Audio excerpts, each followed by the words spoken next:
What is up guys, it's your boy Solheim here, back with another Dragonflight Goldmaking video. So if you've been watching my channel either now recently or back in the launch of, for example, Shadowlands, the recent retail expansion, you know that I'm huge into gold farming, and for retail, very specifically, 2x4 farming, which is a type of hyperspawn farming in the open world, where you can farm in a group. So today we're taking a look at that in Dragonflight, and more specifically, I want to show you guys a couple of professions and specs inside those professions that can really help you when it comes to 2x4 farming.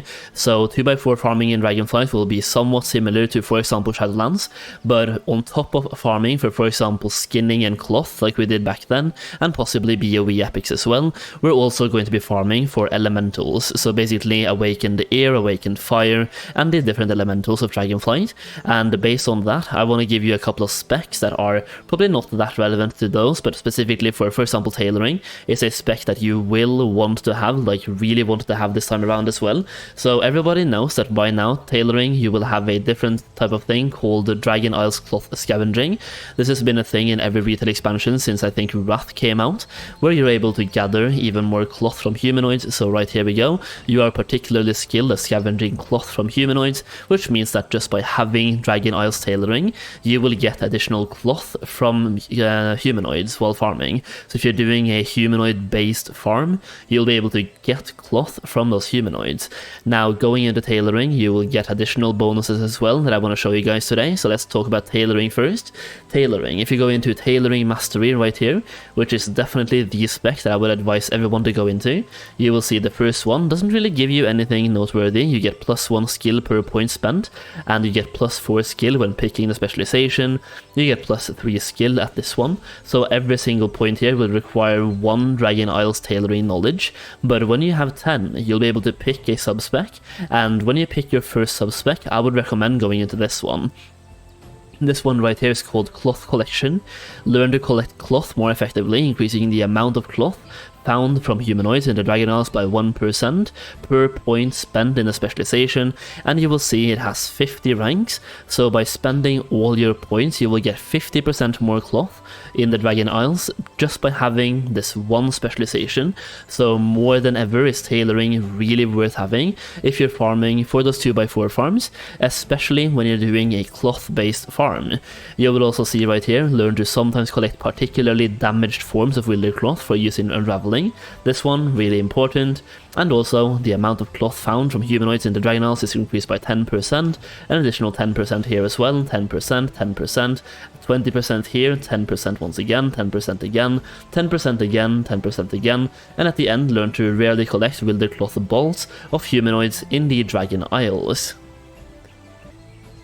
So based on this, if you just finish the entire thing here, which will take you 50 ranks plus 10 here, so you will need 60 knowledge in total.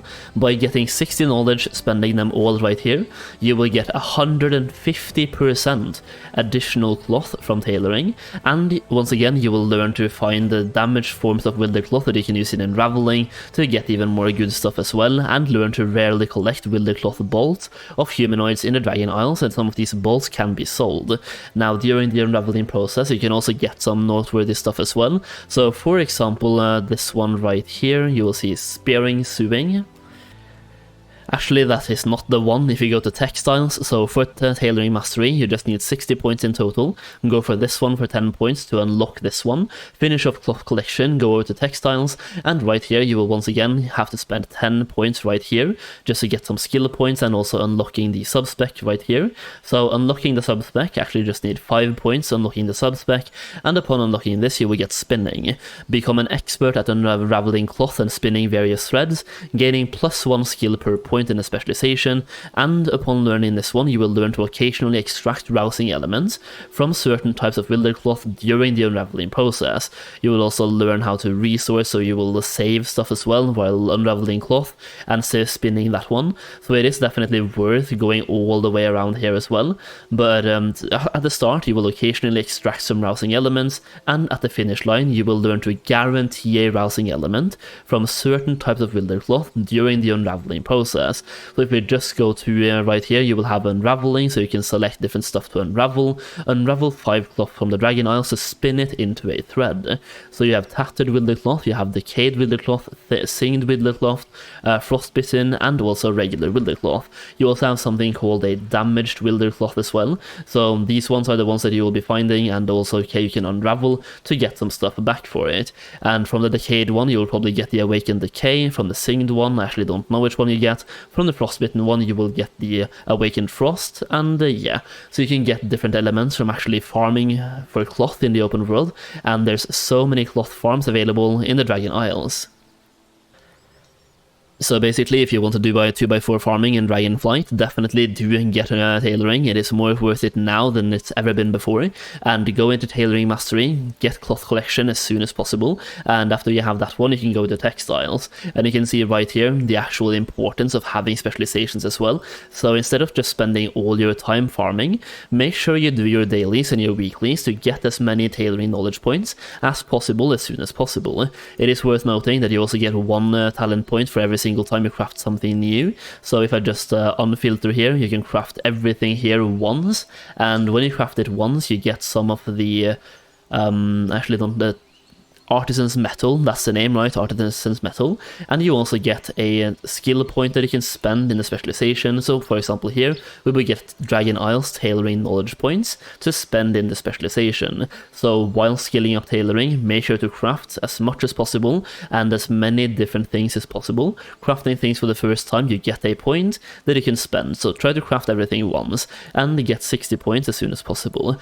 We also want to take a look at skinning right here super quick. So whenever you're doing 2x4 farming, personally I recommend having tailoring and skinning, because those are the professions that will give you more gold per hour from those farms. Now skinning can actually be farmed in groups now, so you can have a group of 5 people or 2x4 as well, where everyone who tags the mob can actually skin the mob as well. So now skinning is going to be worth quite a bit, so as long as you tag a mob, you can get you can actually skin that mob. Now over here you have different methods and different things to pick. So tanning will give you plus skill, and you would also have a small increased chance to gather hides. So if you want to go for more hides, then go for that one. And you have leather mastery or scale mastery. Personally, I would always go for leather mastery because theoretically speaking, going back in time, leather has always been worth more than scales, so at least to my knowledge. So leather over scales, and also it's a little bit more easy to farm scales in Dragonflight because dragons give you scales. So personally, I would go for leather for this one, just so I can actually focus on farming leather and get more gold from leather. But me saying that if everyone goes for leather mastery, then the few people going for scale mastery can make more gold as well. So for this one, just follow your intuition and follow the one that you think is going to be the best one. Personally though, I would go for harvesting first, and I would try to get a meat carver as soon as possible. This will improve your ability to harvest meat from certain creatures of the Dragon Isles, gaining a slightly increased chance to find meat while skinning per point in a specialization. Now the reason for this is that different types of things within skinning, so for example elusive creature bait, which is gained from the bait crafter talent tree. To craft that one you will need 10 meat for every single one. So for example this one right here, you will need 10 maybe meat, and for every single lure down here you will need 10 bite-sized morsels and some windsong plumage, and you will basically need a lot of different types of meat that you want to get. Bite-sized morsels, you can spec into getting those as well, but you want to get as many maybe meats as possible as soon as possible, just to actually get more stuff while you're skinning. So not only are you getting gold from the leathers, but you're also getting them from the meats as well. That being said, will that be worth more than getting higher skill and more hides? Maybe specking into tanning first, then leather mastery, then going into harvesting could be the way to go, but also bait crafting for the elusive creature bait could also be very good. I actually have a full skinning guide covering this in depth as well, because it kind of depends a little bit on your playstyle, but I do want to say, if you're doing 2x4 farming, get tailoring and skinning. Those are going to help you make so much more gold. I also want to leave this video by giving you one gold farm for tailoring that I've found on the beta, and if this one doesn't get fixed before the launch, it's going to be an absolutely great gold gold farming opportunity. So personally, I'll be testing all of these gold farms out live on stream. The link to my Twitch is down below. We have so many of these gold farms available. I have over 40 different gold farms that I have found on the Dragonflight Beta. And if you want to get access to those right now before the expansion comes out, then all of them are listed in my Dragonflight Goldmaking Guide. This one is linked down below. It's 155 pages long, and we have found over 40 different Dragonflight gold farms that you can get access to right now. Some of them will also be very lucrative on day one, so by having access to the guide, you will have access to all of the farms on day one, instead of me going through them one by one and testing them live on stream. So yeah, check that one out through the link down below. We will also keep updating the guide throughout the expansion, and once you purchase it, you will get those updates for free. Okay, with that being said though, let's check out one gold farm for cloth. Okay, so for this one, we're traveling all the way over to the Waking Shores, which is the first zone you will go to in the Dragon Isles, and the location to the place itself is right here. So along this river right here, you will have basically a Murloc type of village. So let's take a look at that one. It's basically the oracles from Wrath of the Lich King if you played that expansion, and they look somewhat similar. So the location itself is located right here, and here you will have both tattered wilder cloth and regular wilder cloth as well. This location has a lot of Murloc types of mobs, familiar to the oracles of the Wrath of the Lich King, and these mobs drops a lot of cloth. They are also tied to a couple of quests in the area, meaning that these mobs actually hyperspawn as well, making this a possibly very good 2x4 gold farm. Very high mob density as well, and this reminds me a lot of the 2x4 cloth locations from Ardenweald in the early Shadowlands. So let's take a look at the actual location, what it looks like, the mob density and everything. So over here you see right now on my screen there's a lot of Murlocs available all around the place. They're usually stacked 2x2, so there's 2 of them here, actually 3 of them right here, and you will have them inside the cave and also inside the cave.